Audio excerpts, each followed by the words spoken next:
హెబ్రీయులకు రాసిన పత్రిక 13వ అధ్యాయం 7వ వచనం. మీకు దేవుని వాక్యము బోధించి మీపైని నాయకులుగా ఉన్న వారిని జ్ఞాపకము చేసుకొని వారి ప్రవర్తన ఫలమును శ్రద్ధగా తలంచుకొనుచు వారి విశ్వాసమును అనుసరించుడి. ఇంకా యేసుక్రీస్తు నిన్న నేడు ఒకటే రీతిగా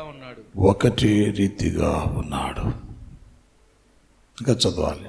అవును యుగయుగములకు ఒకటే రీతిగా ఉన్నను. అవును యుగయుగములకు ఒకటే రీతిగా ఉన్నాడు. నానా విధములైన అన్య బోధల చేత త్రిప్పబడకుడి. భోజన పదార్థములను బట్టి కాక కృపను బట్టి హృదయమును స్థిరపరచుకొనుట మంచిది. చాలు. ఈ చదవబడిన ఈ భాగంలో దేవుని వాక్యమును బోధించేటువంటి సేవకుల విషయమై, వినుచున్నటువంటి అనుసరిస్తున్నటువంటి విశ్వాసాల విషయమై చెప్పబడుచు ఉంది.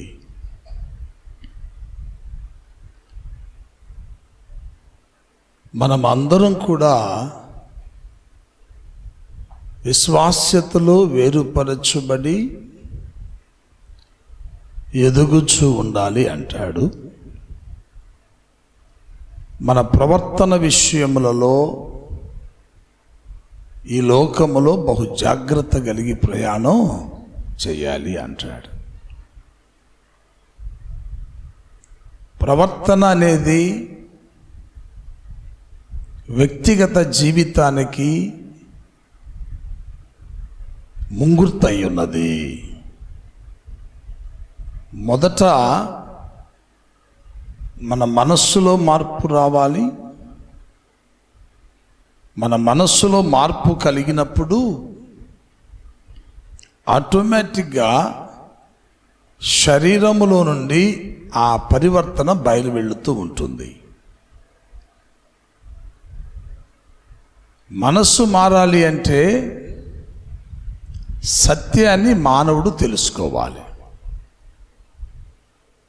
సత్య అవగాహన లేకుండా ఏ మానవుడు తనను తాను మార్చుకోవడం చాలా కష్టం. సత్య అవగాహన ఎక్కడి నుంచి మానవునికి అనుగ్రహించబడుతుంది అంటే దేవుని వాక్యములో తప్ప మరి ప్రపంచములో ఎక్కడ వెతికినను సత్య అన్వేషణ మనకు దొరకదు.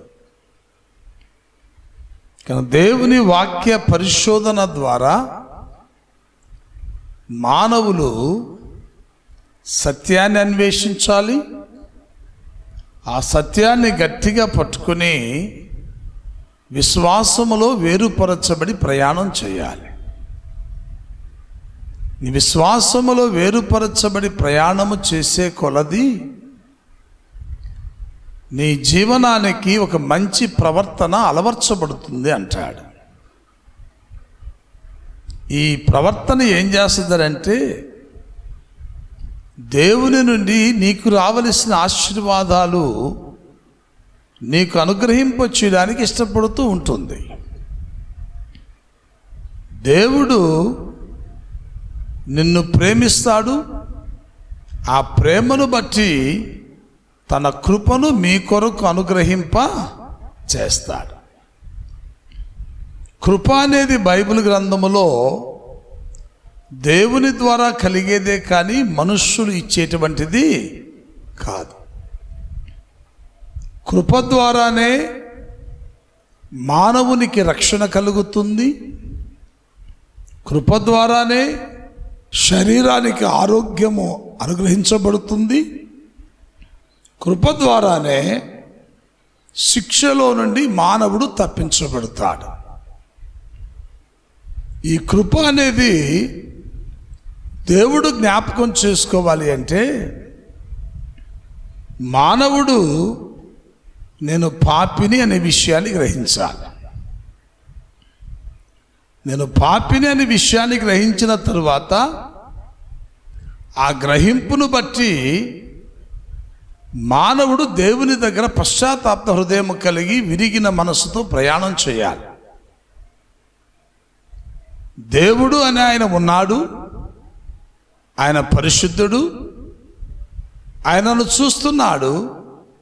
నేను జాగ్రత్తగా ఉండాలి.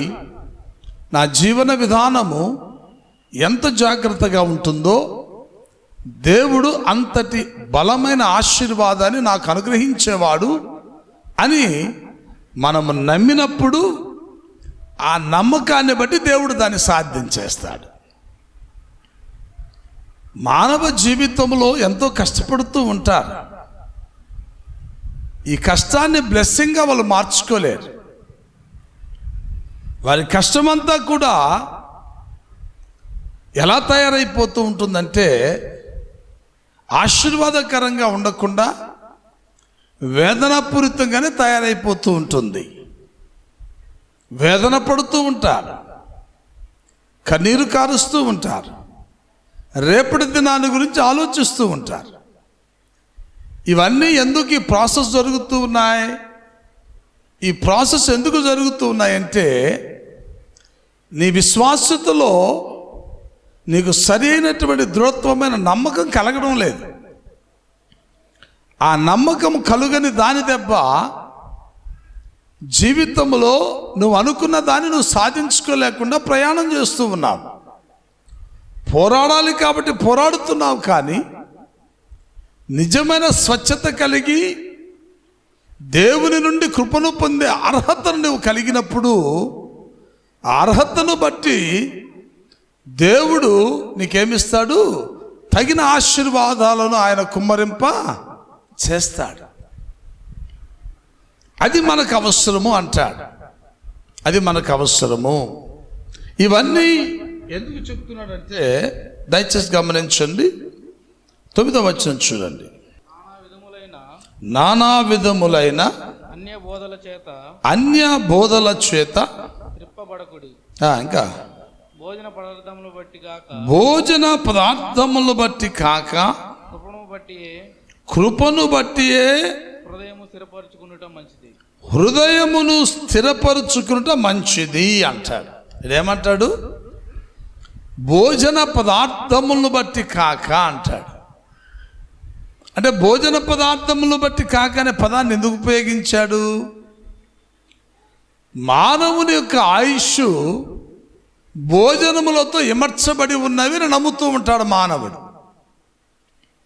మనం ఎంత ఆహారం తింటే అంత బలంగా శరీరం ఉంటుంది, అంతటి ఆరోగ్యము ఆయుష్ అనుగ్రహించబడుతుందని మనం నమ్ముతాం.